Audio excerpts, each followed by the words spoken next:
बहुत चालू बाड़ू, बहुत चालू। हवा के रुख देख के उड़ान भरेलू।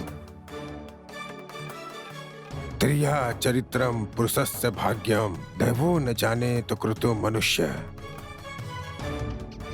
पता ना सही बाकी गलत है। बतावा सही बाकी गलत बा, तू बतावा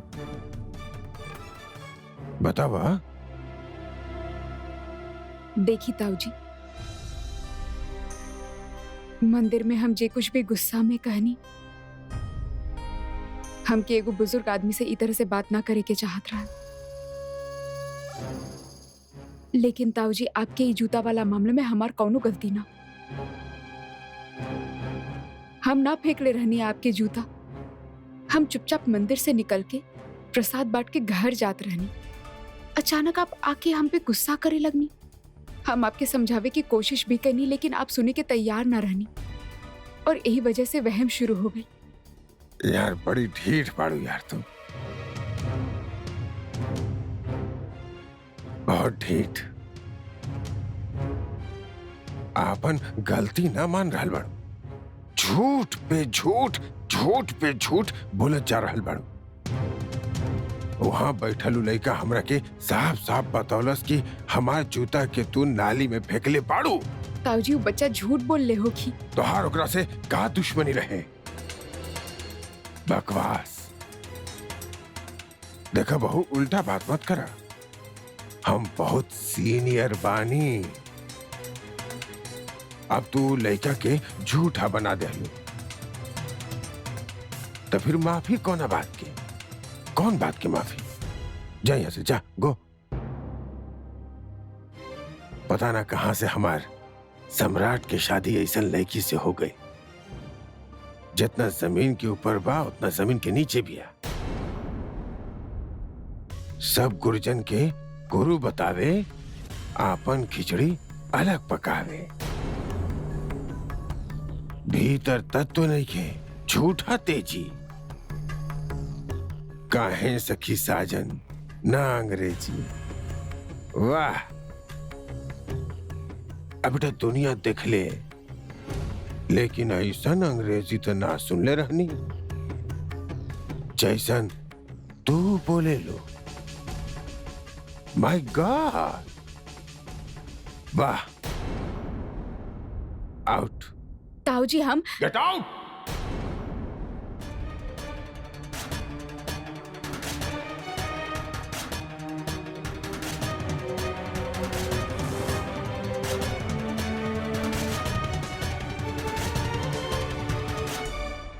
अरे बाप रे, एकर मतलब ही उर्मी जेठ जी से मंदिर में टकराई चुकल बा और उनके साथ बदतमीजी भी कैले बाड़े, और वो भी बड़ा गलती।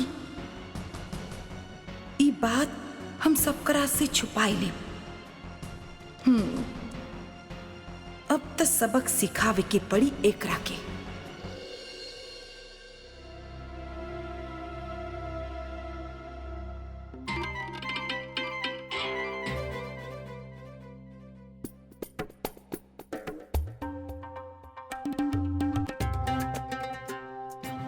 सम्राट बेटा, तू हमके बतवला काहे ना कि जेठ जी के घर आवे से पहले उर्मी उनसे मिल चुकल बा, और बहुत बहस भी भई लोकर। क्या? हाँ, सपना देख ले बड़ू रात में। उर्मी कब मिलल उनकरा से? तो तोहरा के भी ना पता बा? काल मिलल रहे मंदिर में जेठ जी के घर आवे से पहले। हाँ, कुछ भी लगता दिमाग काम नहीं करत आपके। उनसे पहला बार घर में मिलल बड़ी हो। एकर मतलब तो हमरा से भी ज्यादा अंधेरे में बाड़ तू। अरे बोलो राम, तोहरा के भी बना दिलसू। सच बहुत ही चालू बाई तो। बाप रे बाप। ठीक है, भोलू राम लगा के रख ले बाड़ू। जलेबी मत बनाए, साफ साफ बताई। ओकरा बाद पिटिया अपन छाती जितना पिटे के बा बताई। उर्मी चुपके से गए रहे जेठ जी के कमरा में माफी मांगे के खातिर। हाँ, और वही सुन ले रानी हम कि मंदिर में मिलल रहे जेठ जी से। बेटा, बहुत बदतमीजी भी कैले बा उ जेठ जी से के साथ। हाँ, अरे बेचारे जेठ जी बस खून के घूंट पी के रह गईले, हमरा से भी कुछ ना कहेले हो, कुछ ना। हाँ, बेचारे कहते भी का है, सोचत हो ये घर में इतना खुशी के माहौल बा त ये माहौल निरस काहे करी, भाई ये खातिर चुप करके बैठ गए हो। ये बतावा ये उर्मी तोरा के भी कुछ ना बतवलस। जब भी बाहर जाली कौन न कौन कारनामा सजा के आवेली। हाय बेचारे जेठ जी की बका सोचत हुई कि ये घर की बहू उभी तोहार पत्नी से ये घर में कदम रखे से पहले उनकी बेइज्जती मिल गई। हाय अब देखा घर में हमनी उनकर स्वागत करत रहली और यहाँ ये घर के बहू बाहर उनकर बेइज्जती करत रहल बिया। बेटा ये बहुत गलत बात बा, ठीक ना बा, एकदम ठीक ना। और जेठ जी कह भी दिले कि उर्मी के कबो माफ न करी है। देखा बेटा उर्मी के ओकरे कैले की सजा मिले के ही चाहिए। हाँ, ऐसे ही ओकर मन बढ़त रहल ना तो हम सबके सर पे बैठ के ढोल बजाई केहू के ना समझी हूँ। हाँ कहा बा बेटा ई घर की इज्जत ना तोरा हाथ में बा, वरना उर्मी त ई घर के इज्जत के डुबावे खातिर तैयार बैठल बा।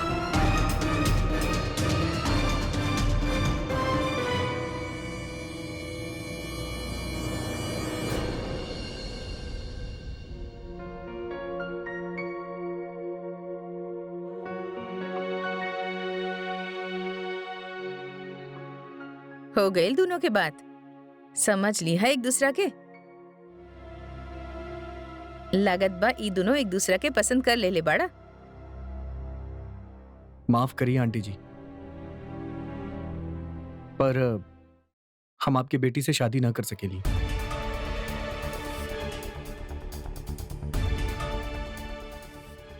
गौरव हाँ दादी।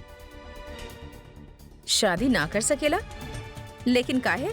का कमी बा हमार लड़की में? देखिए आंटी, कमी वाला कोनो बात नहीं है, पर आपके बेटी की जो ख्वाहिश बा ओकरा हम पूरा ना कर पाई। देखिए हम सिंपल आदमी बानी, हमार भी कुछ हद बा, यही खातिर हम आपके कहता नहीं हम ही शादी ना कर सकेली। काहे जी? ऐसन का बा? का ख्वाहिश बा हमार? और कवन लड़की एक अच्छी जिंदगी जियल और थोड़ा घुमल फिरल ना चाहेले? आप का चाहेले कि शादी हम करी और अपना अलावा बाकी सबके बारे में सोचत रही? आपके माँ, आपके दादी, आपके बहन, इन्हीं की आपन दुनिया बना ली। आपन जिंदगी, आपन दुनिया यही में खो दी। देखिए यही खातिर हम आपसे कहता नहीं कि हमने आपके खुश ना रख पाई। हमार बहुत गिना चुना सैलरी बा और ये गिना चुना सैलरी में आप जो चाहता नहीं वो होना हो पाई। हाँ हाँ अब समझ में आयल। पहली बीवी के भी यही तरह बेकार ढंग से रखत हुई हैं लोग और ओकरा साथ बदतमीजी से बात करत हुई हैं। यही खातिर तो भाग गई छोड़ के। अरे ये सब का कहा तारू, ये परिवार के पूरा हिस्ट्री खोद डलबू। बीवी ना नौकरानी चाहिए, इनके नौकरानी। औकात भी बा इनकर बीवी रखे के। जबान संभाल के बात करी, हमरे औकात पे मत जाई। देख लो सच कैसे भी बोलल जाए चुभेला अम्मा। आपके बहू मरी या गायब ना भइल बा, भाग गइल बा घर छोड़ के। और आज हमके समझ में आइल बा कि काहे भागल बा वो बेचारी।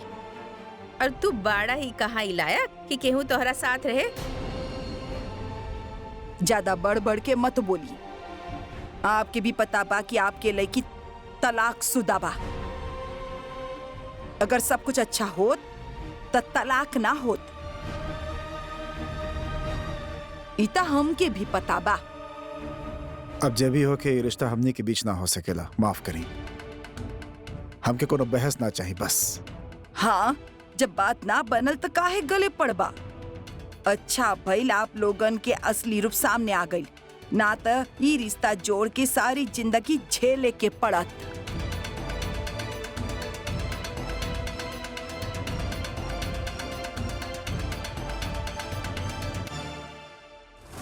का बात बा भैया बताई तो कौना खातिर सबके यहाँ बुले ले बानी? ताऊजी के देखा, ताऊजी कहाँ बड़े, बोला के लाओ उनके।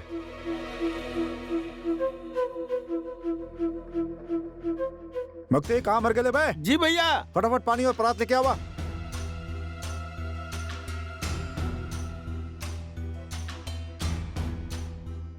का हो गल सम्राट? आई हम।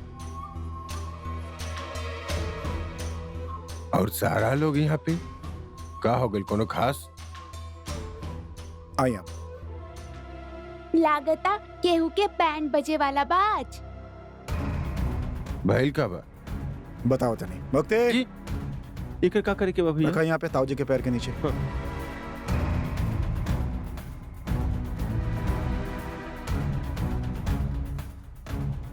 अरे का कर रहल बड़ा, कुछ बताई बा कि ऐसे ही सरप्राइज खेल बा? 1 मिनट ताऊजी।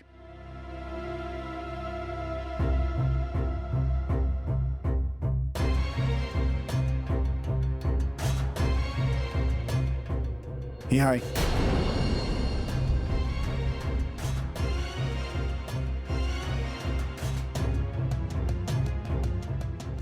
आप कहा समझनी ताऊजी? आप एकरा करतूत के बारे में हमरा के ना बताए थे, हमके पता न चली।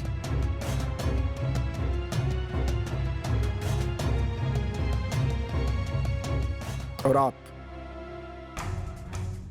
इतना बड़ा गुनाह के लिए के बाद भी आप चुपचाप शांति मार के बैठ गए नहीं? अरे का भइल? ऐसन का गुनाह कर देला सुरमी? बात का बा सम्राट? अरे आपकी ना पता बा, केहू की ना पता बा। उर्मी कल मंदिर में जेठ जी से मिलल रहे और जाने लगी कितना बदतमीजी कैले बाई जेठ जी के साथ।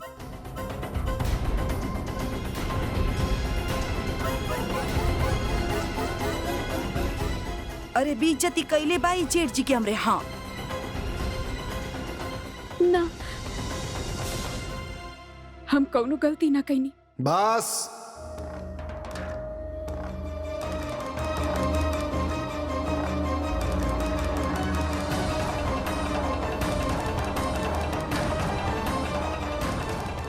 फालतू बहस ना।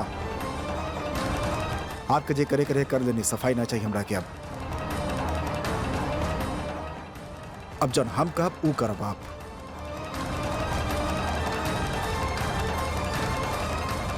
ताऊ जी के पैर धोई और चरणामृत अपना सर पर लगाई।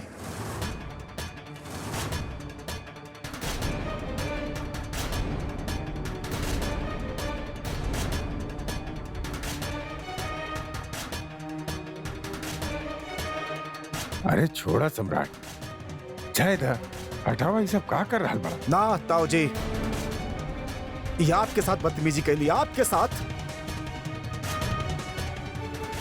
अरे औकात का बैंकर।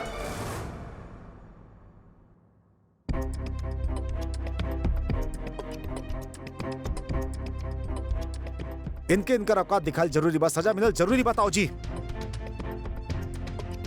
इतना बड़ बात हो गई, आपसे माफी मांगल तो दूर, हमरा के बतैली भी नहीं। और इनके छोड़ी आप भी ना बतैनी हमके। ताऊ जी कमाल बा।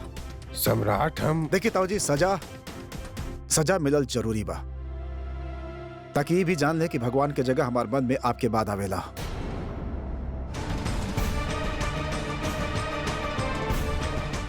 चली पैर धोई।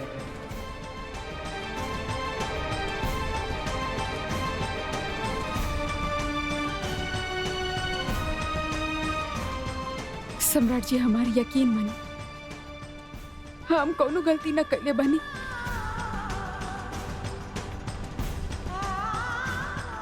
कौनो गलती न कैले बनी।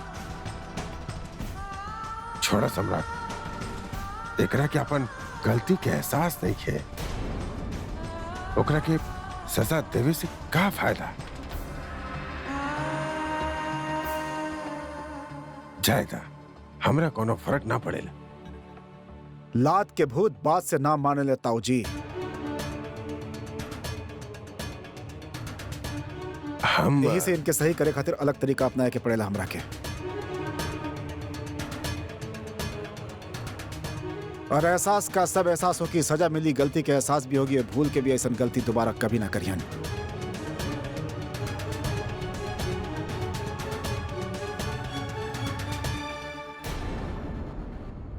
सुन लो ना हम का कहनी।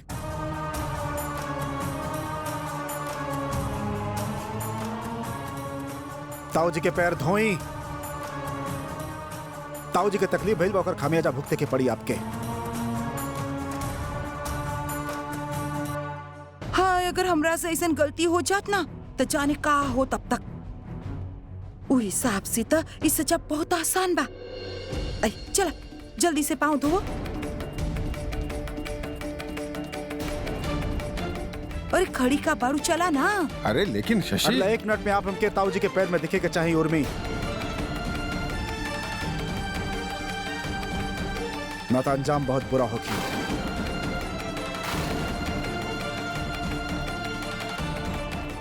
Come on.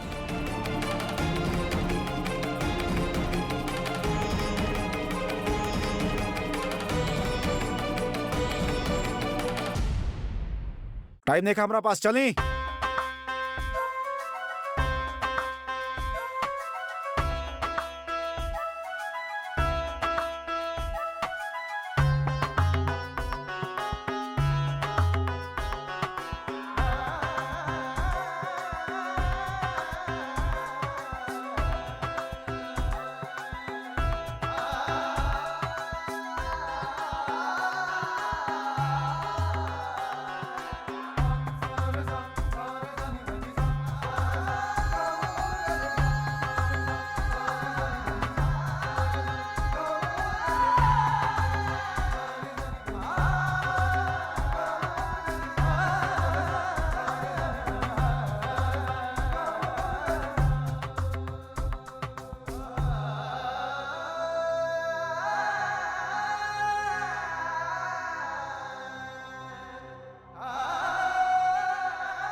प्रेम नगर के अंत न पाया, जो आया वो जावेगा। सुन मेरे साजन, सुन मेरे मिता,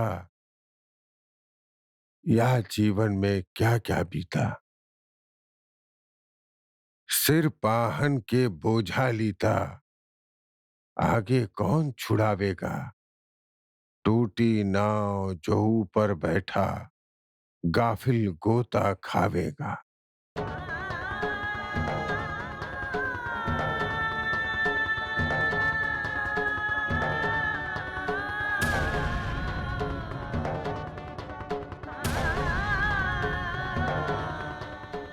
बस करा। इस सर पे लगा हुआ। सम्राट,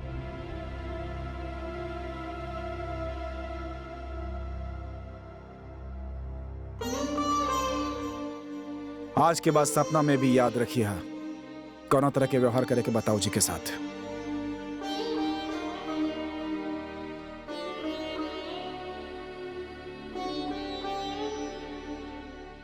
और आप बताओ जी इतनी औकात में रखी इनके, न तो जरा से छूट के बड़ा फायदा उठाए में माहिर बानी।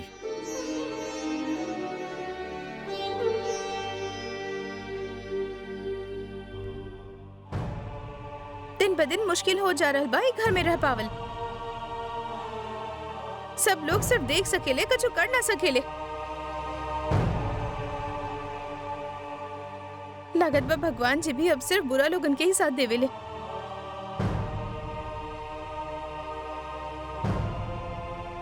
चली जी।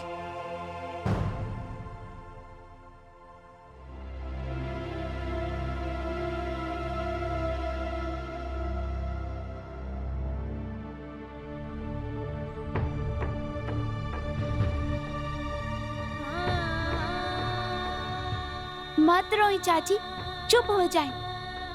उठी,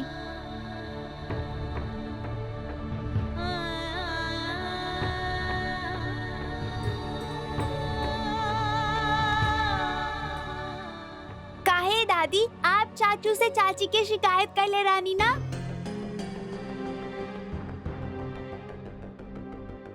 आप कितना गंदा बानी, काहे कहीं नहीं आप ऐसा?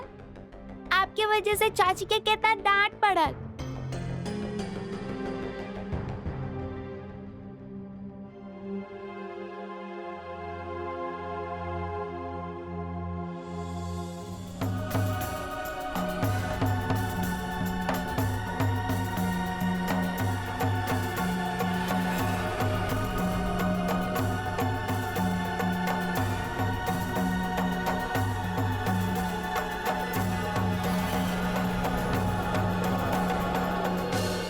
चुप रहल करत, जब देखा पै पै पै पै पै। आप हमार चाची के रुवैलो ना, देखिए भगवान जी आपके भी रुलाई है। पाप लगी आपके, पाप बहुत बहुत बहुत सारा पाप, फिर आप भी रोइए पै पै पै। हाँ, अब जात बाड़ू या लगाई एक चपाट। हाँ,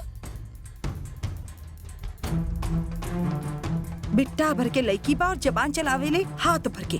चल जो यहाँ से।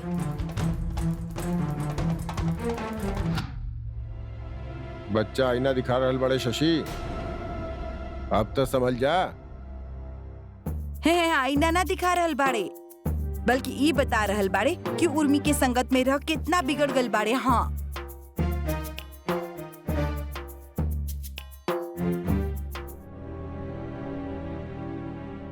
बेचारी उर्मी खातिर ये घर तो पहले ही से न रख पा। सम्राट होकर जियल हराम करके रख ले, और आप आ गई।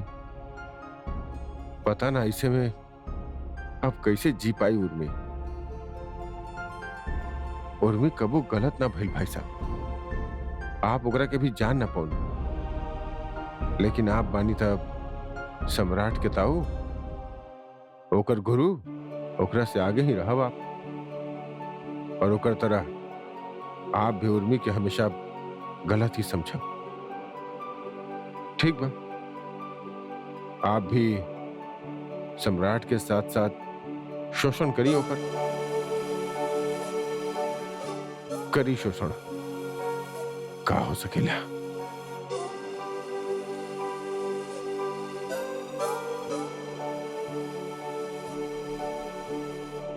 का भाई सारा मामला कुछ तक गड़बड़ चल रहा भाई, घर में पता लगावे के पड़ी।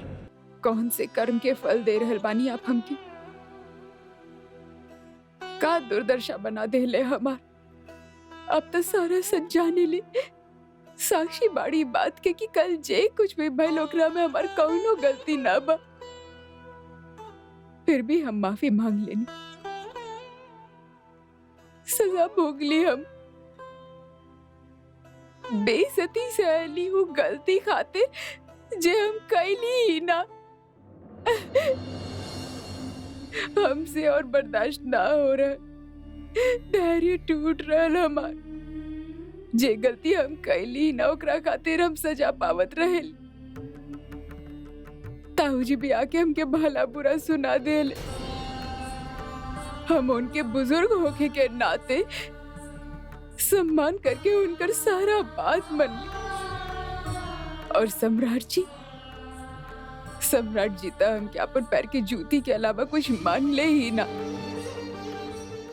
ई बात के तो हम स्वीकार कर भी ले बानी ना माँ। और माँ अपना ही बच्चे के सामने बार बार बेइज्जत होकर कहाँ के इंसाफ बा, कहाँ के इंसाफ पाई। आत्मसम्मान खो चुकल बानी आपन, बस कौन तरह जी रहल बानी। माँ अगर आप कुछ ना कर सकेली कौनो बात ना, तो हमके मुक्ति दिला दी। गम सहत सहत थक चुकल बानी हम और ना सह सकेली। हमके इस जिंदगी से मुक्त कर दी। हमके और कुछ ना चाहिए, हमके कुछ ना चाहिए, हमके ना रह के। अगर ये तो हर सच बा ताज गलती हो गई हमरा से, पर हम एक घर में चल रहल चलन के तो हमें जाई और पूरा सही गलत जान के रहा। और अगर सच में गलत ना होते हुए भी तू एक घर में नरक भोग रहल बाड़ो तो हम तोहार दिन बदला। ये वादा बा हमार तोहरा से।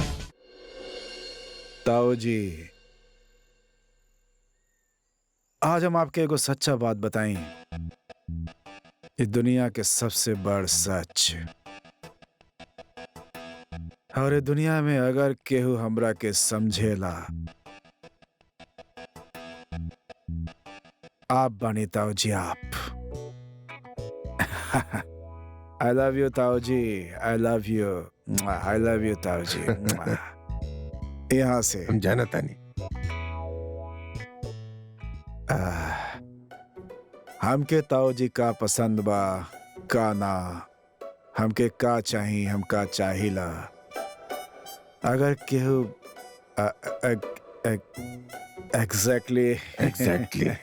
एग्जैक्टली अगर केहू जानेला तो आप बानी। आई लव यू ताऊ जी। थैंक यू बेटा सम्राट। फसल कैसन होखी, एक किसान बीज के उगत ही अंदाजा लगा लेवेला। तो हर दुख के हमरा से बेहतर के जान सकेला। आई लव यू ताऊ जी। के जान सकेला आपके अलावा। अरे बड़ा मिस कैनी आपके, बड़ा मिस कैनी आपके ताऊ जी। पर बेटा एगो गलती हो गई। का ताऊ जी? यार तो हर जिंदगी के अहम फैसला के वक्त हम ना रहनी यारी। अब लड़की तो हर हिसाब से चुन ना पाऊंगी। गलत शादी हो गई, गलत बीवी मिल गई। यार तू दोनों मैच ना करेला, मतलब मिस मैच कपल लागेला यार तू दोनों। अरे नाना ताऊ जी, ताऊ जी लड़की सही भी और में। अच्छा। अरे हम दबा के रखे नहीं। देखने ना आप ताऊ जी कैसे हमारे पैर के नीचे रह ले हो, हमरे इशारा पर चले ले। हम कुछ कह दी उहे हो खेला, उहे करेली मैडम। परफेक्ट मैच बताओ जी। हाँ, जब आयल रहे शुरू में ताऊ जी, शुरू में आयल रहे तब खच खच खच खच जबान चलावत रहे हो। हम वही खच खच करके कुतर देने बदल गली पूरा के पूरा। हम ना ताऊ जी सेट कर देनी होकर फ्रीक्वेंसी फ्रीक्वेंसी सेट कर देनी। अब जब हम चाहेली तब बोलेली, तब बजेली। मतलब रेडियो बना दिले बड़ा ये।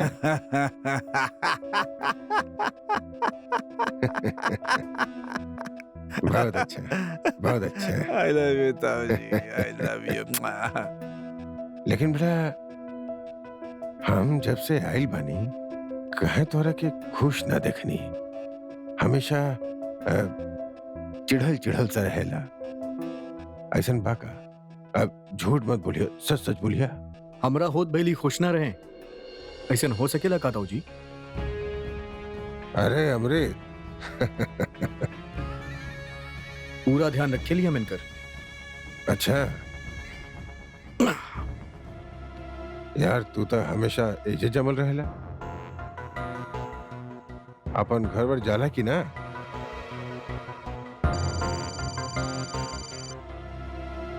के बा भाई? अरे अरे ताऊ जी एक मिनट आओ तने। हेलो, हाँ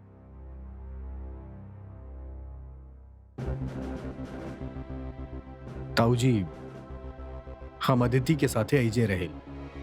अच्छा भैया के साथ काम करेली, उनकर सेवा करे।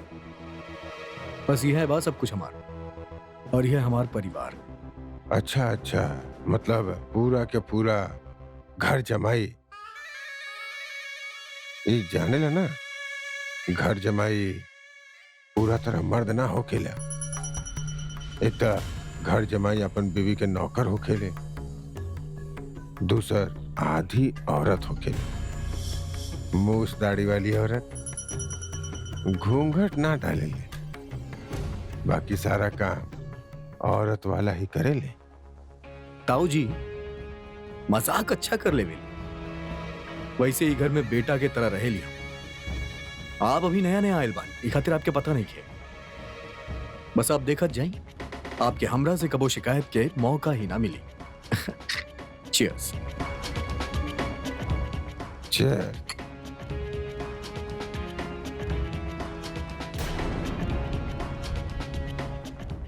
ये बुढ़ा तो बड़ा घाघ लागता, लागत बार रहे ना दे हमरा के, कुछ तक करे के पड़ी।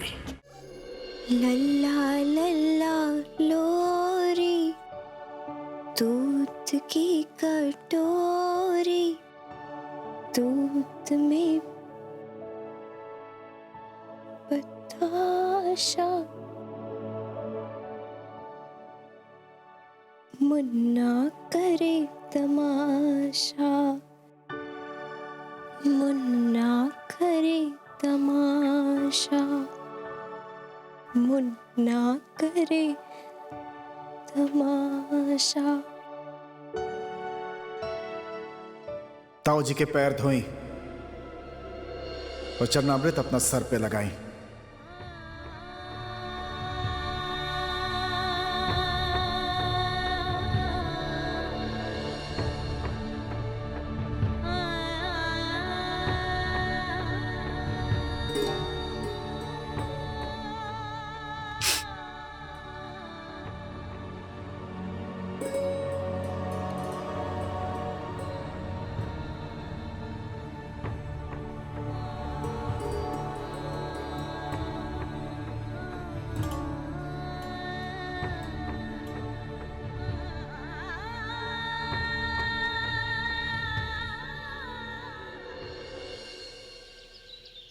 आजकल के टाइम में अच्छा लड़का मिलल मुश्किल बा बहन जी। नसीब वाली होखी उ लड़की जेकरा के गौरव ब्याह के घर लाई। पहले वाली बहू से ता पोता के मुंह देखे के ता तरस गए हम लोग, फिर भी हमनी कबो कुछ ना कहनी ओकरा के जाने ऊपर वाले की क्या न्याय बा जे गौरव के दूसर ब्याह करे के मौका मिल रहल बा। हाँ हाँ काहे ना, अरे जल्दी से मिलना मिलाना कर ला, लड़का लड़की के देख लेवे, बस बात बन जाई और का।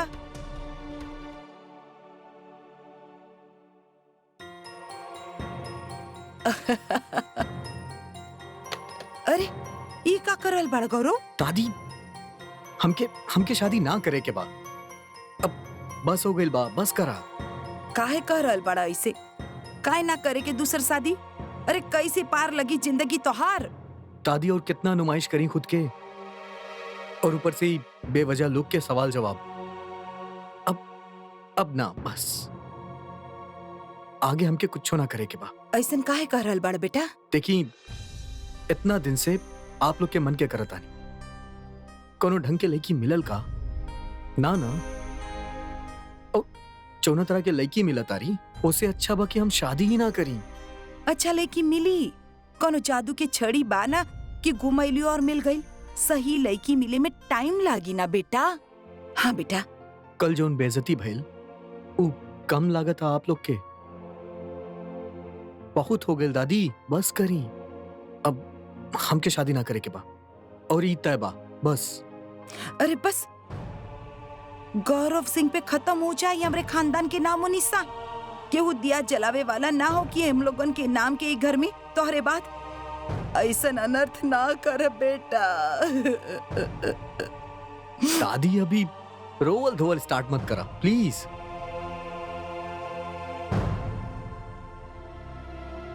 दादी वैसे भी भैया इतना परेशान रहेले, इस सब बात से उनके और दुखी मत करी। रहे दीना प्लीज, घर में हमेशा तनाव बनल रहे, अच्छा ना लागत ना दादी। मम्मी तू ही समझावा ना अब दादी के। अरे कहा करी हमके तो कछु समझ में ना रहल बा। हम हार माने वाला ना बानी। हम गौरव के शादी करा के रहब।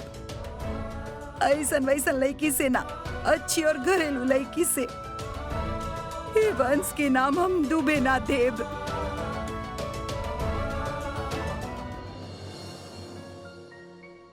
बहू, तू जेठ जी के कड़ी में हिंग ना डाल लू? ना माँ जी, ना डालनी। हमके याद बा उनके एलर्जी बा। अदिति, हमके लागत है कि ताऊ जी के हमनी की यहाँ रहल पसंद नहीं खे। काहे ऐसन काहे करल बड़े आप? ऐसन कुछ भी ना बा। कौनो बात भइल का आपके उनके साथ? मम्मी, चाची, चाची देखी शौर्य वहाँ पे का कर रहल बा। का कैले शौर्य? कहाँ बाऊ? ऊपर हमरा रूम में, चली हमरे साथ। हाँ?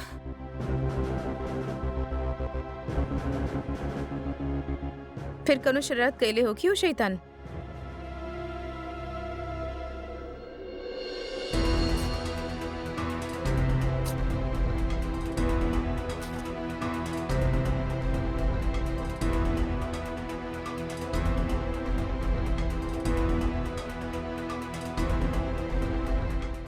शौर्य, ई का करल बाड़े आप? ई किताब काहे फाड़ देला?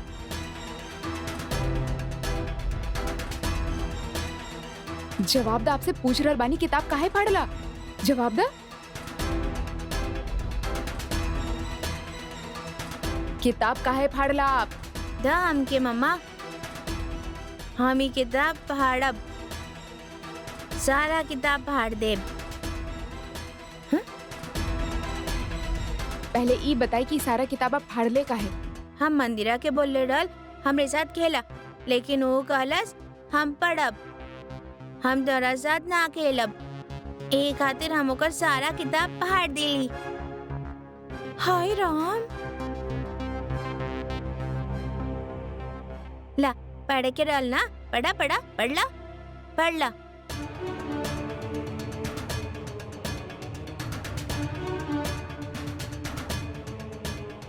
देख लो चाची कितना गंदा बाई, हमार बुक फाड़ देलसी। अरे ना हमारे ना रोवेले। सीधा खड़ा हो जा, सीधा खड़ा हुआ। हाँ बहू, का करल बाड़ू? निहायत ही बदतमीज होते जा रहल बड़ा आप। सॉरी बोला दीदी के। नाम लेवे खातिर हम मना कहले रहनी आपके, नाम काहे लेला?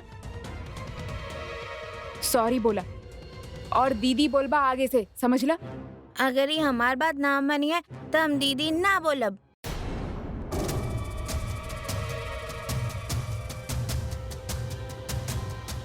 दीदी ना बोली आप? देखा तानी कैसे ना बोलबा। सॉरी बोली, सॉरी बोला। शौर्य सॉरी बोली, हमरा तरफ देखा, सॉरी बोला।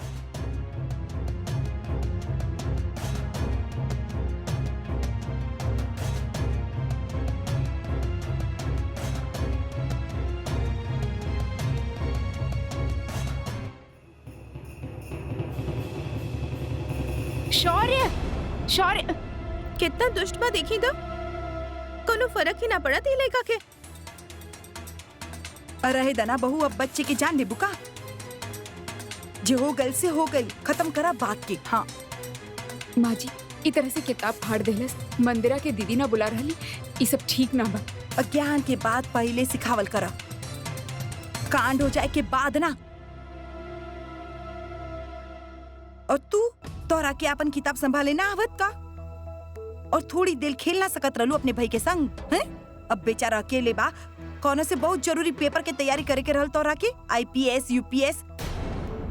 हाय, तू भी कुछ कम ना बाड़ू। हाँ वाह माँ जी वाह, आप सही गलत सब में अपन पोता के ही साथ देवेलू। सब समझे नहीं हम। और चुप करा और जाके अपन काम करा, और खाए में देर ना होके के चाहिए इस सब के वजह से। चले जा। सम्राट, दैट्स द प्लेस, समझला? तो यहाँ होटल खोले की तैयारी करा। अरे इंडियन फूड्स के बहुत डिमांड बा यार। अरे हम बात कर ले भाई, डोंट वरी। और यहाँ तो हर बिजनेस खूब चली। तू तैयारी करा, बिजनेस कुछ आगे बढ़े के चाहिए। आप कह दी ताऊ जी, हो गए। हैं? यही खुली अपन अगला रेस्टोरेंट, देखा बाप। थैंक यू ताऊ जी। पापा पापा का भेल हमार शेर बच्चा के हैं? मम्मा हमके मरली, का बहुत मरली।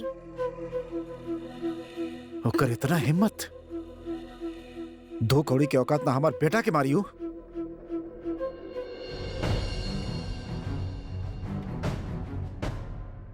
बस मंदिरा बस, अभी शौर्य आई ना तब हम ओकरा के डांटब। बोलब ऐसे कैसे कैला मंदिरा के साथ। का तमाशा लगा के रख ले बाड़ू यार आप।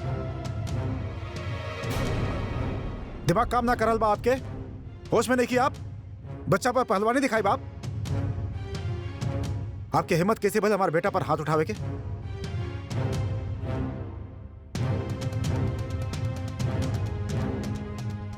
हम हाथ कब उठैली सम्राट जी? ड्रामा ना। ओके, नो ड्रामा। अच्छी तरह जाने नहीं आपके ड्रामा क्वीन। माँ के रोब झाड़त रहू हमारे बेटा पर, और का? सम्राट जी शौर्य मंदिरा के सारा किताब फाड़ देलस। हम ओकरा के डटली और सिर्फ सॉरी बोले खातिर कहनी, पर ओकरा पे हाथ ना उठैनी। अरे इतना छोट बात खातिर हमारे बेटा के रुलाई। बुक फाड़ दी, बुक फाड़ दी, फाड़ देलस बुक, और आ जाए बुक। लेकिन इतना टुच्चा बात खातिर हमारे बेटा पर हाथ कैसे उठाने, ये बताइए आप। सम्राट जी एकरा के डांटल और समझावल जरूरी रहे। इनफैक्ट एकरा पनिशमेंट भी देवल जरूरी बा। का पनिशमेंट के बानी आप? जज बानी हाई कोर्ट के, पनिशमेंट दे? आपके पनिशमेंट मिलने के चाहिए मैडम जी।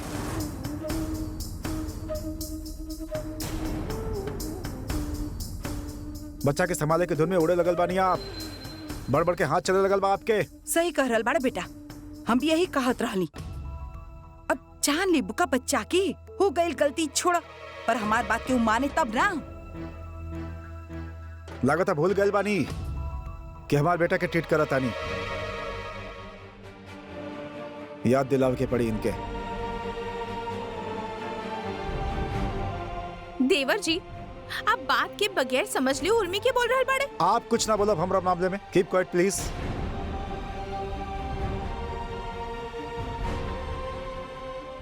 क्या बेटा, आपके मम्मी मरली? शौर्य हाँ मरले रही।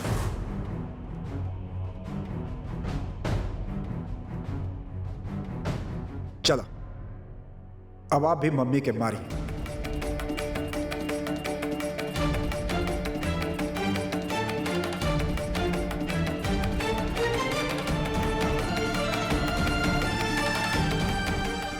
शाबाश, चल। भैया ये का करल बाड़े आप? बीच में क्यों ना बोली, हम बोली ना। ये अति कर रहल बड़ा सम्राट, अति कर रहल बड़ा। ये हमार अदालत बा, यहाँ हमार तरीके से न्याय होखी। जकरा अच्छा ना लगे आंख बंद कर ले, बाहर जाए।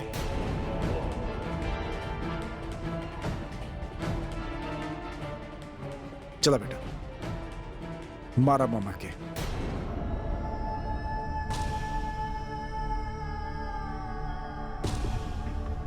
जल्दी जल्दी, टाइम देखे पापा के पास। चला चला जल्दी मारा मारा।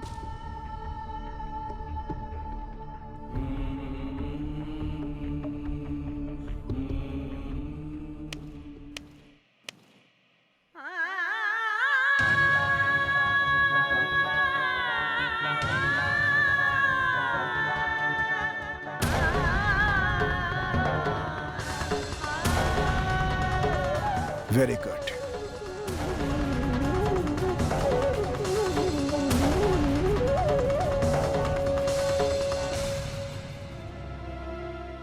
शाबाश।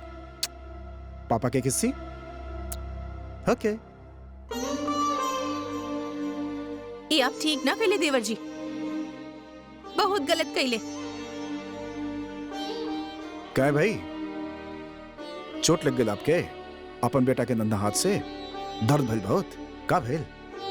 अगर ऐसा बात है वो गर्म करके लगाई हल्दी चूना, जल्दी से सेवा करी जख्मी औरत के, बहुत दर्द हो रहा बा।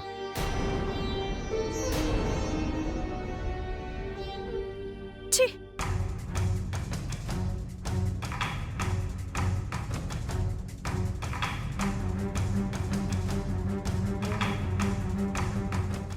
आज के बाद याद रखिए, आप हमारे बेटा के माँ बानी, सम्राट सिंह राठौर के बेटा के माँ।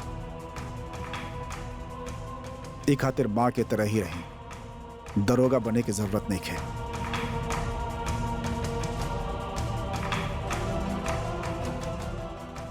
क्लियर?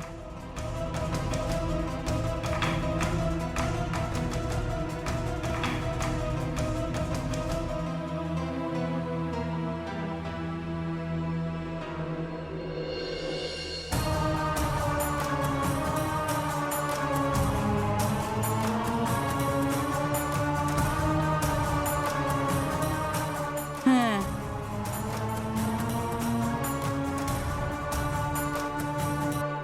तू झूठ कहला ना कि चाची तरह के मार ली। चाची कब मार ली तरह के झूठा? दांत में कीड़ा पड़ी है, ज्यादा झूठ बोल बता। हट, रुका, अभी बता नहीं तारा।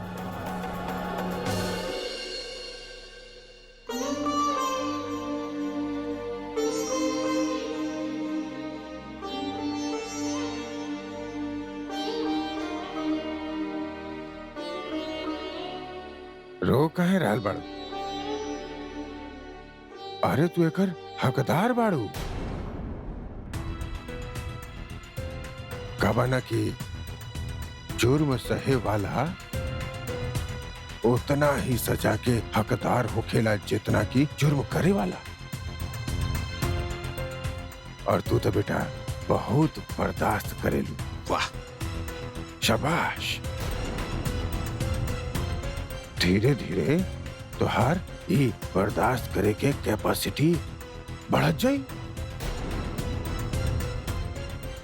Good good going. भारतीय नारी सहन शक्ति के प्रतिमूर्ति। लेकिन दुशासन वो ना होखेला जे द्रौपदी के चीर हरण करेला।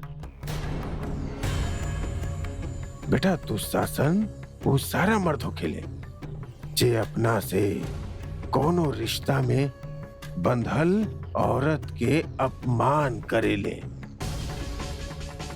और ये अपमान कोनो भी औरत खातिर सबसे बड़ा अपमान होखेला। बेटा औरत होके के साथ साथ वो रिश्ता के, ओकर सारे सामाजिक अस्तित्व के भी अपमान होखेला।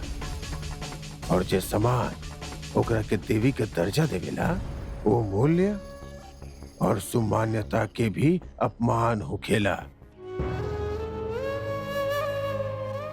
औरत चाहे माँ होके, बहन होके, बीवी होके या भाभी होके या फिर मंदिर में बैठल कोनो देवी, सब के सब शर्मसार हो जाली ई दुशासनों से।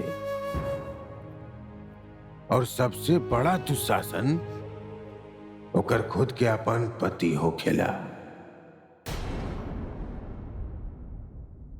और जे ओकरा के अपमानित करत रहेला। लेकिन ऐसन दुशासन से जरूरत पड़ला पे युद्ध भी कईल जाला। उनकर औकात बतावे के पड़ेला।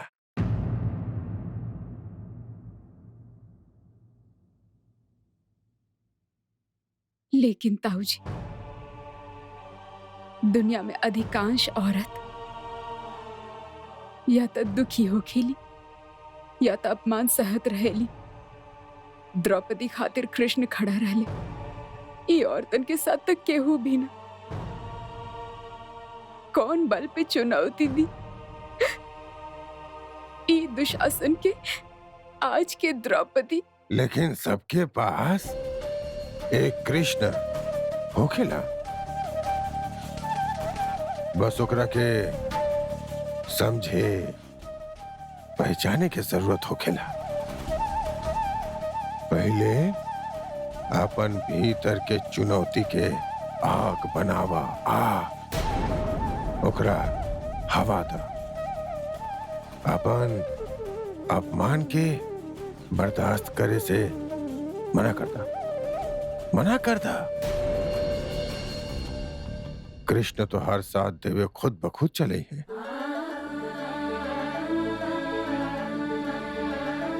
युद्ध तक तोहरा के ही लड़े के बाद कृष्ण तोहरा सिर्फ रास्ता दिखा सकेले, सारथी बन के। पर लड़े के तो तोहरा के आपन जज्बा के बल पे ही होखी।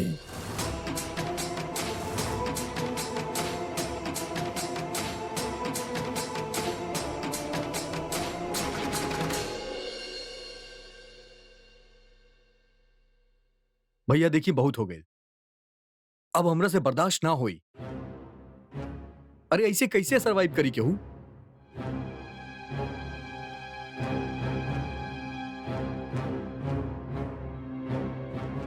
कहो रहल बा भाई,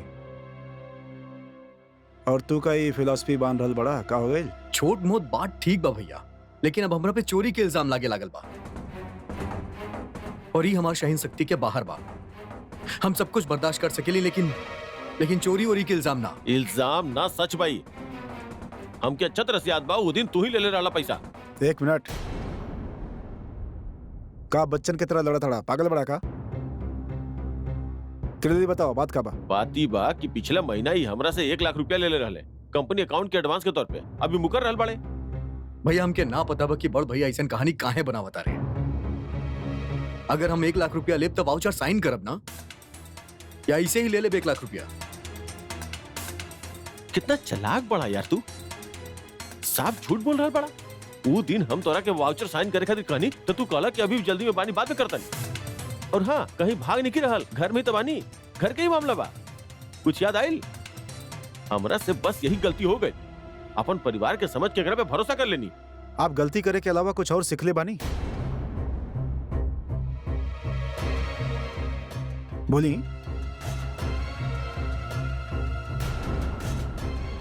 अगर 1 लाख रुपया ले रहे तो वाउचर साइन कराए के चाहते रहे, आपकी ड्यूटी बनेला, काहे नहीं करेंगे आप साइन? और आज बताओ तनी आप, 1 महीना हो गया बात के, अभी तक वाउचर साइन काहे ना भाई? ऐसे करेंगे काम आप? ये प्रोफेशन बा आपके? अब का प्रूफ आपके पास 1 लाख रुपया ले लेबा? सम्राट ही झूठ बोल रहा बा, एकरा साइन करे के ही ना रहे, और हम बाद में भी कोशिश करनी पड़ी, साइन ना कैलस, बात के टालत रहल। भैया हम जाना तानी आप हमके पसंद ना करे, हम अचानक से बिजनेस में आप दोनों के बीच में आ गई, और ये आपके अच्छा ना लगे। पर हम आपके आगे हाथ जोड़ता नहीं भैया, प्लीज, लेकिन हमरा पे ई तरह के इल्जाम ना लगाई। आपसे बर्दाश्त नहीं किया हो तो हम सब कुछ छोड़ के चल जाए, लेकिन ऐसा दाग हमरा दामन पे मत लगाई प्लीज। आपन गलती हमरा ऊपर मत थोपी बड़ भैया।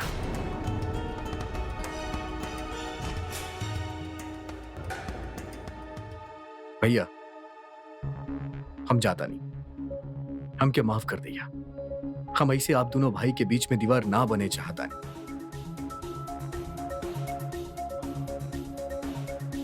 नौटंकी कर रहल भाई। तू कहना जेबा।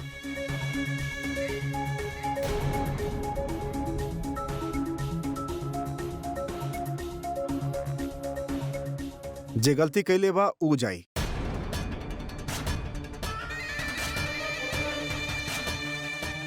और गलती आप कैले बानी।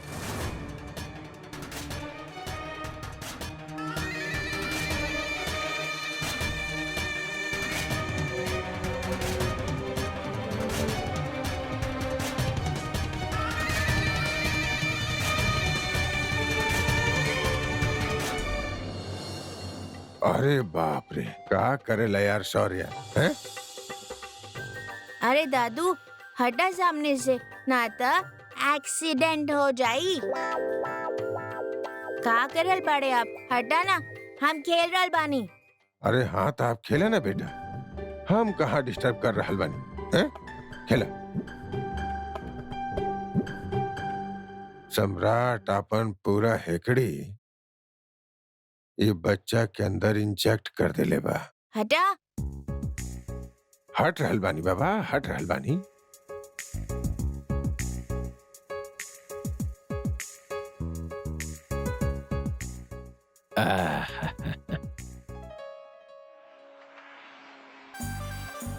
मजा आ गई, वाह।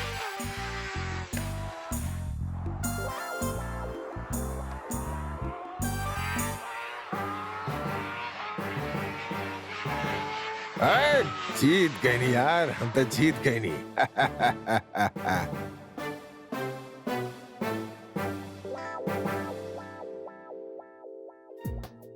मजा आ गई। हमके दाम भी खेलब।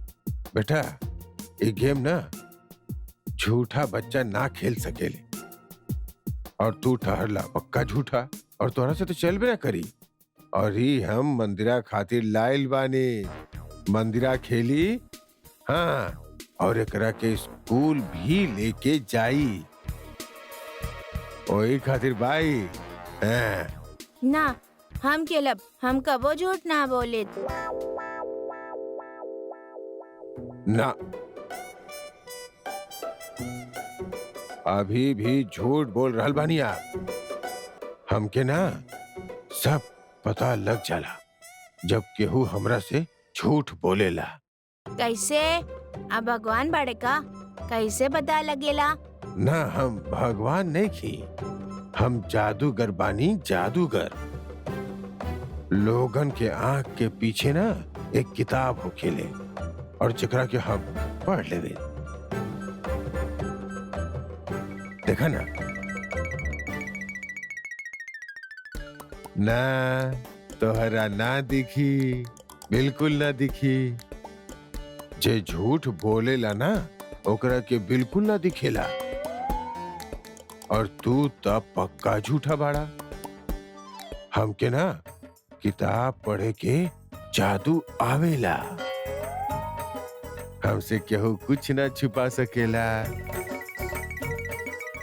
हमके पता बा तू आपन मम्मी खातिर झूठ बोलला, केहू तोहरा के थप्पड़ मरलस, झूठ बोलला ना।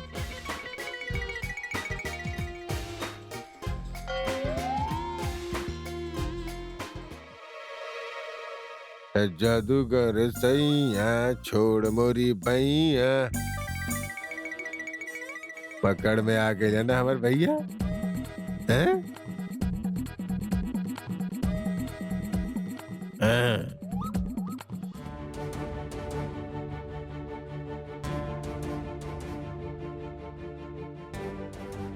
जुर्म सहे वाला उतना ही सजा के हकदार हो खेला जितना कि जुर्म करे वाला। हटा, तमीज नाम की चीज नहीं खे जो नैसन हरकत कर ताड़ू।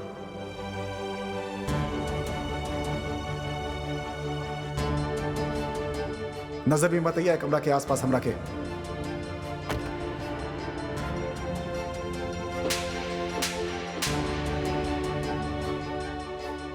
कैसन केक भाई, का तमाशा भाई? हाँ, अपन बेटा के चेहरा कटवाई हम। तू अपन मामा के केक ना खिलौला ना, चला जल्दी से उनका केक खिलावा और उनका आशीर्वाद ला। उर्मी केक ना खाई, ताऊ जी के पैर धोई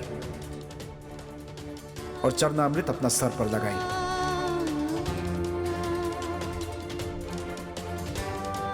बेटा तू शासन वो सारा मर्द हो खेले जे आपन से कोनो रिश्ता में बंधल औरत के अपमान करेले, और सबसे बड़ा दुशासन ओकर खुद के अपन पति हो खेला, और जे ओकरा के अपमानित करत रहेला। आपके मम्मी मरली ना, चल अब आप भी मम्मी के मारी।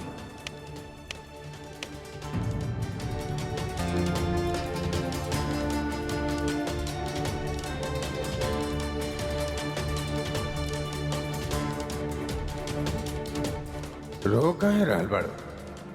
अरे तू एकर हकदार बाड़ू।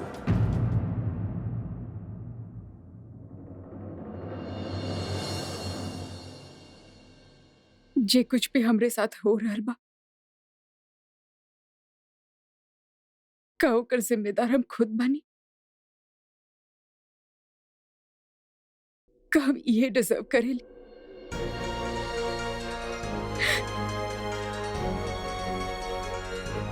ना।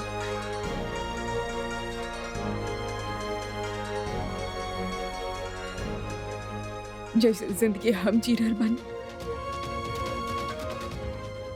ऊ तो हम डिजर्व ना करेनी, बिल्कुल ना करेनी।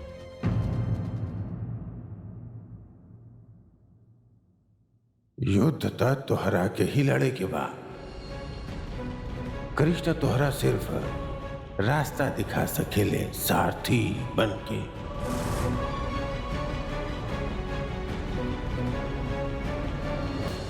सम्राट भैया जी कहले वो ठीक ना कहले। बच्चा तक के गलत सीख दे रहल बाड़े और भाभी के इंसल्ट कर रहल बाड़े। ऐसे तो शौर्य गलत रास्ता पे तो जाए ही ना। अरे ज्यादा अपने भाभी के सगी मत बनल करो। सम्राट जी कहेला ना, सही करेला।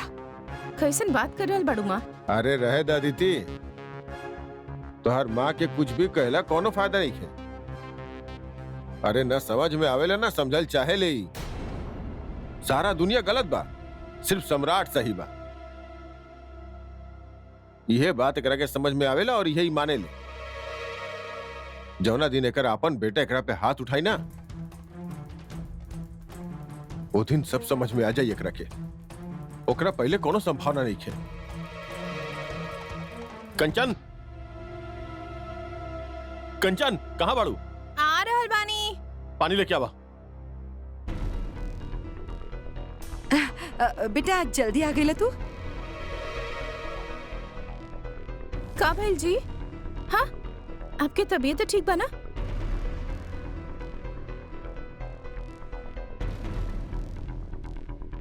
हद हो गइल बा पापा। जितना मेहनत और ईमानदारी से हम काम करेली, इतना कोशिश करेली सब कुछ परफेक्ट करे खातिर, उतना ही सवाल उठावा जा रहल बा। इतना सब कुछ करे के बाद भी हमके सुने के ही पड़ेला। गलती बतावल जाले हमरा। आज तक सम्राट और अमृत सारा हद पार कर देले। अरे लेकिन ये बतावा भइल का बा? भाई ली बा कि अमृत पैसा के हेरा फेरी कैलस।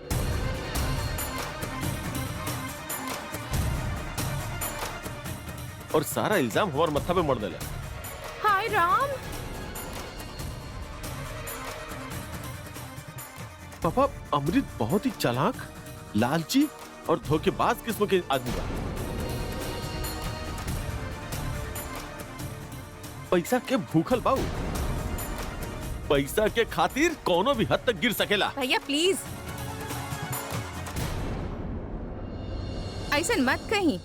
अमृत पति बाड़े हमारे, और वो इतना घटिया भी ना बाड़े कि पैसा के हेरा फेरी करी है। आप गलत समझल बाड़े उनके। हम गलत समझ रहल बानी?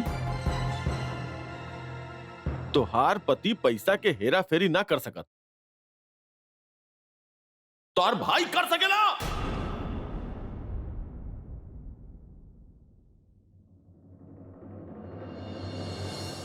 हाँ, आपन ही घर में बोला। हम ऐसा तो ना करी ना भैया, लेकिन तोहरे कहे के मतलब तो यही रहे ना ननंद रानी जी।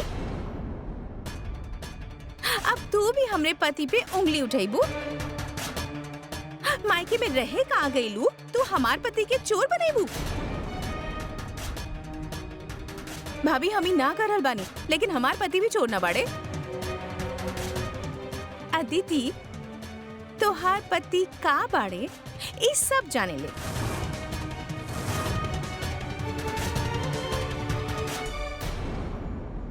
तेवर जी के तानाशाही का कम रहे जे अब तोहार पति इस घर में आके अलग से कलाकारी दिखावे लागले। अरे चुप कर बहू, बहुत ज्यादा बोले लागल बाड़ू तू। काहे ना बोले माँ, सही तो कह रहल बिया। खैर आपके का मतलब, आप तो कबो सही के साथ देवे ना कहनी। बस सम्राट के फूक मारत रही, हर बात पे ओकर तरफदारी करेली, और ओकर नतीजा ई बा कि ओकर जाति दिन ब दिन बढ़त जा रहल बा। केहू ओकरा के रोक नहीं कर सकत, केहू के ओकरा कुछ नहीं कर सकत, सब बस चुपचाप बैठ के देखत रहेले। पता ना कौन से जन्म के सजा बा जे ई घर में काटे के पड़ रहल बा। और सम्राट ना जाने ओकरा के सही रास्ता पे ले आई, और सही का बा कब वो जान भी पाई कि ना, भगवान जाने।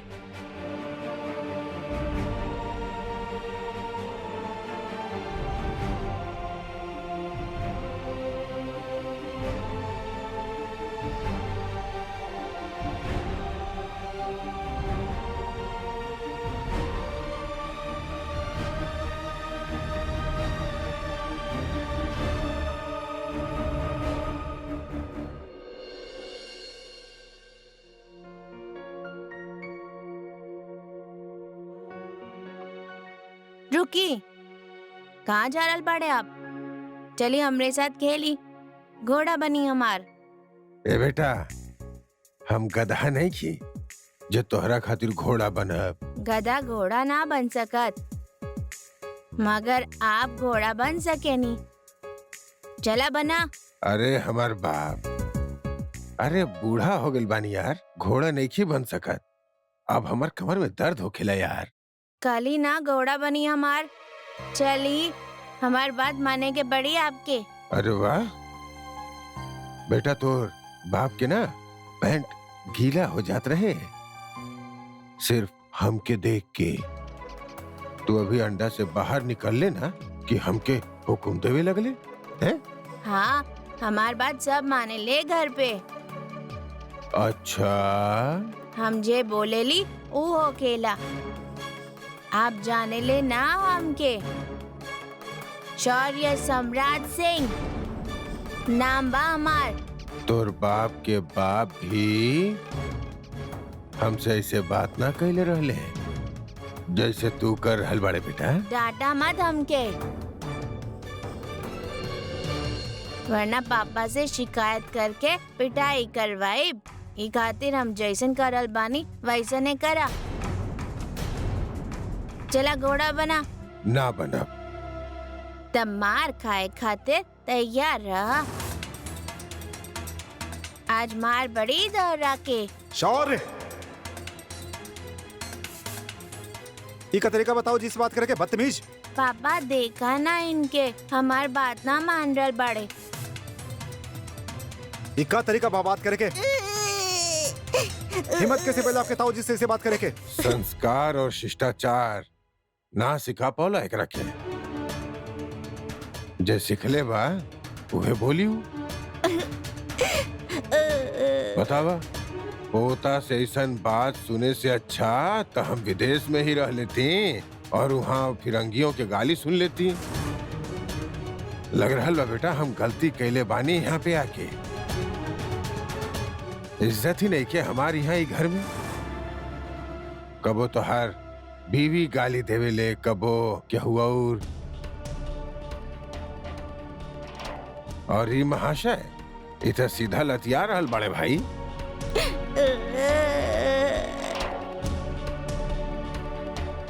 ना ना ताऊ जी, कैसन बात करता नहीं आप का?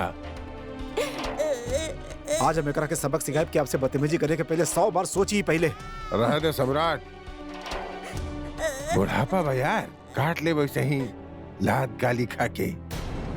एकरा के कहा पता कि हम तो हर चहेता ताऊ बानी बाबा छोड़ो हमके। और ही हमरा बाकी के तरह बस एवी समझ ले लस।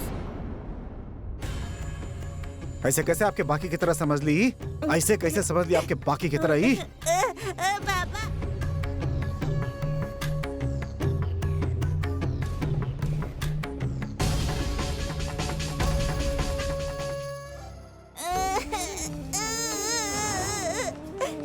ये तो शौर्य की आवाज बा। सजा मिलल जरूरी बा आपके। हो का रहल भाई अचानक? बाबा छोड़ा हमके बाबा। शौर्य, अरे का भाई? सम्राट जी,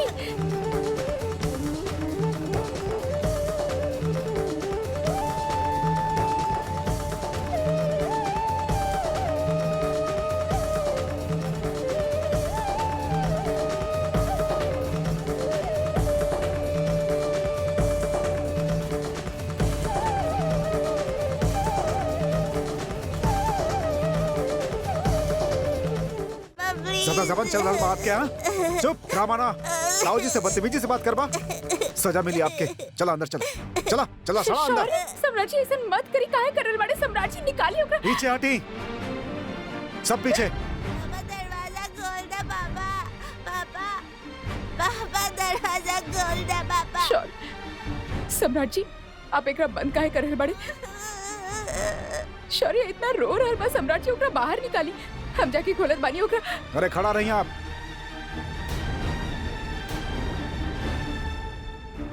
कन्या ने दरवाजा क्यों ना खोली?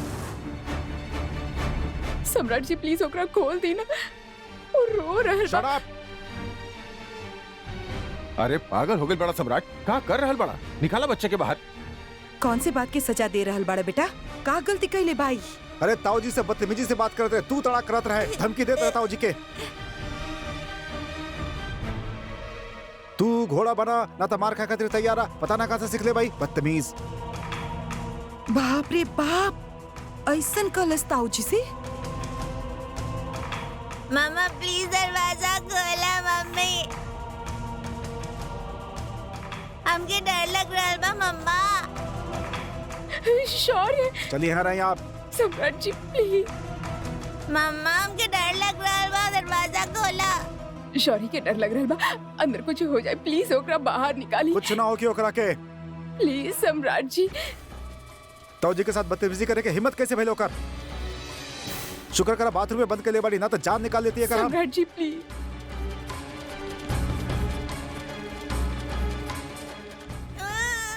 प्लीज सम्राट जी ऐसा मत करी ना। सम्राट, तू अपने अलावा बड़ों के ये केहू और के इज्जत करे सिखोले बड़ा ओकरा के। जोकरा से ऐसा उम्मीद कर रहल बड़ा। आज तोहरा चहेते ताऊ जी पे बात आ गई तो तोहरा बुरा लग। अरे हमने सब तो कोनो मायने ही ना रखी ले। सही कहले आप पापा, बिल्कुल सही कहले। अब जो सिखौले बड़ा झेला। तोहार फोटो स्टेट कॉपी बाऊ। मम्मा सम्राट जी प्लीज ओकरा बाहर निकाली। अरे आप चुप रही यार। देखिए हमारा दिमाग खिसका पापा, इस समय आप प्लीज और मत खिसकाइए आप प्लीज। हाँ हम जन करता नहीं करे थी हमके।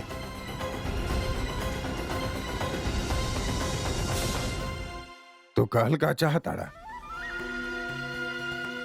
कि सम्राट अपन से बढ़ के इज्जत ना करेला? You mean misbehave?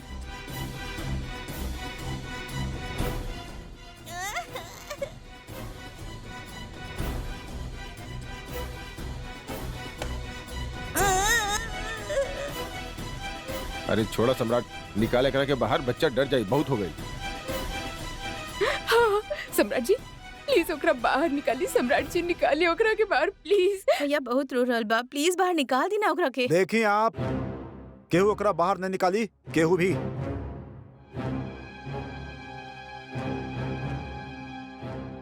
ताऊ जी दरवाजा खोला प्लीज। जब भी दरवाजा खोलस याद रखी, बहुत बुरा होगी। लेट हिम सफर।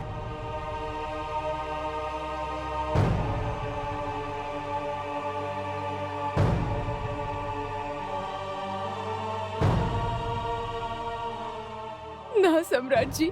आप चलिए बाहर, चलिए सबके सब। सम्राट जी प्लीज। पापा आप बाहर आए, आई प्लीज, आई पापा, आई बाहर आई। हमारे बेटा बाप के पता बा कैसे हैंडल करे के बा। चलिए आए, ठीक सम्राट रहता जी, नहीं हम बिल्कुल। चलिए सम्राट जी, गलती के लिए प्लीज, वैसे शौर्य के सीखिए। बाहर चलिए बाहर आई, निकालिए, प्लीज। आई बाहर आई, चलिए सबके सब बाहर सम्राट चलिए। जी, खबरदार प्लीज। क्यों खोल दस्ता, बाहर आई। सम्राट जी प्लीज बाहर निकाली। सम्राट जी प्लीज, सम्राट जी प्लीज शौर्य के बाहर निकाली ना। मम्मा प्लीज दरवाजा खोला। माँ जी, माँ जी, माँ जी प्लीज आप शौर्य के खोल सके और क्यों ना खोल सकत। माँ जी प्लीज, प्लीज ओकरा खोल दी ना। माँ जी वो रो रहल बा। माँ जी प्लीज। सम्राट के डांट के खाई। हम ना निकालब ओकरा के बाहर। ना, छोड़ हमारा हाथ। माँ जी प्लीज ओकरा, प्लीज माँ जी, माँ जी प्लीज ओकरा निकाल दी। हमार बच्चा रो रहल बा। माँ जी प्लीज निकाल दी ओकरा। पापा पापा दरवाजा खोले ना पापा। शौर्य, शौर्य बेटा हम निकाला आपके, शौर्य हम निकाला आपके, शौर्य प्लीज चुप हो जाओ बेटा, प्लीज कुछ ना करिए शौर्य, मम्मी आपके निकाली, डरिए मत, कुछ ना बा अंदर बेटा, कुछ ना अंदर बेटा, प्लीज शौर्य रो मत बेटा, प्लीज प्लीज मत रो बेटा, प्लीज और बच्चा मत रो।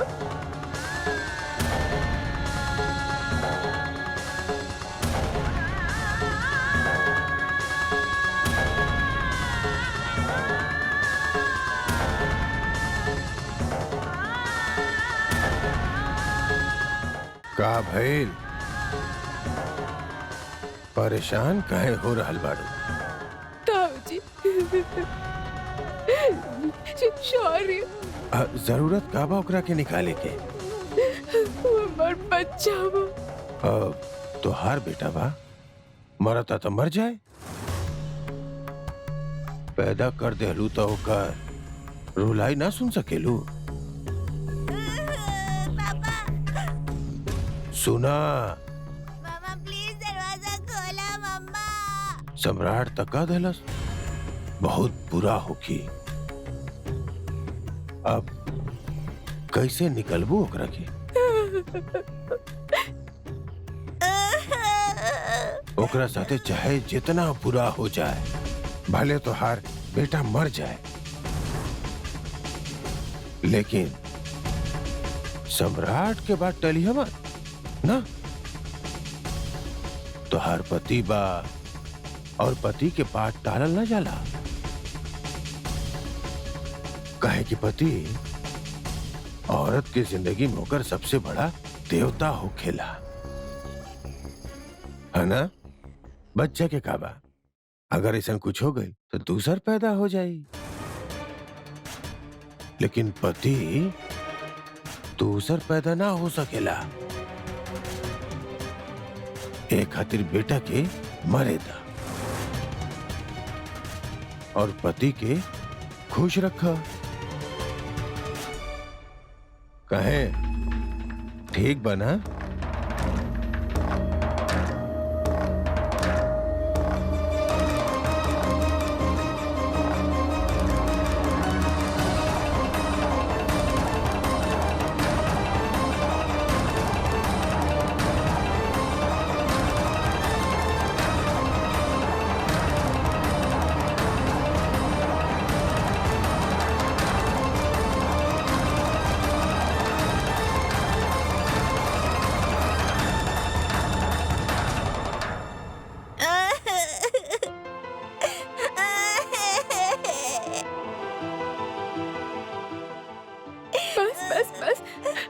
मम्मा आ गई ना, ना बेटा मम्मी आ गई, ऐसे ना रोवेली, कुछ ना अंदर, कुछ ना अंदर देख।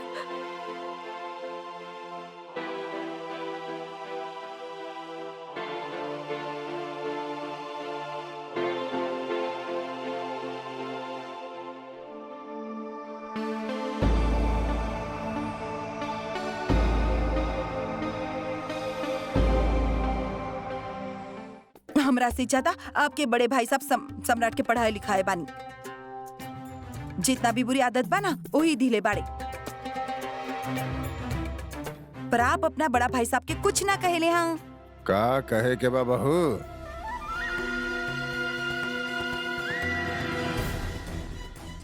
हमरा से साफ साफ कह दा।